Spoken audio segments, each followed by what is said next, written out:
This morning is Madison City Schools Superintendent Dr. Ed Nichols. Dr. Nichols, good morning to you. Thank you for joining us. Good morning to you. My pleasure to be here. Now, Dr. Nichols, we know getting teachers and students back into the classroom together, from the very beginning, you said this was always the top priority, but you wanted to make sure you guys were doing so safely. So tell us what some of the major deciding factors that went into having them return before the end of the first 9 weeks.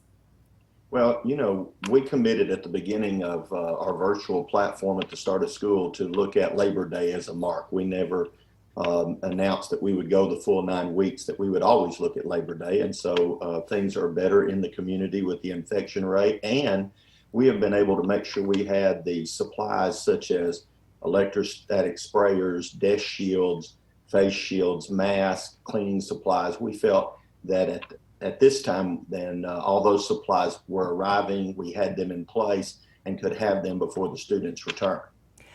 We've seen other school districts in the North Alabama region. They were having to quarantine, in some cases, more than 200 students and staff at a time. Are you guys prepared to having that happen? What happens if you have an outbreak in one of the schools? What is kind of the protocol that you guys have in place there? Well, I think any of us with schools this year should be prepared for that. We've spent an incredible amount of time in the last few weeks talking to school districts around the state that came back face to face. Some have come back with very little interruption. Some have had some challenges with large numbers of quarantine, and we felt like it was important to personally speak to each of those school districts and find out what protocols and procedures. But yes, we will have to be prepared to do that. We know that due to the enrollment we have in Madison City, we can't always social distance every child. Our first priority will make sure we can social distance our teachers so we can keep them with us. And then we will follow the guidelines of major symptoms and minor symptoms. We'll be getting those out to parents as they're defined by the ADPH. Any concerns about the gaps in learning for some of the students and teachers? Are they going to have to revisit everything that they started at the beginning of the year, or do you think that they'll be able to transition smoothly in lesson plans?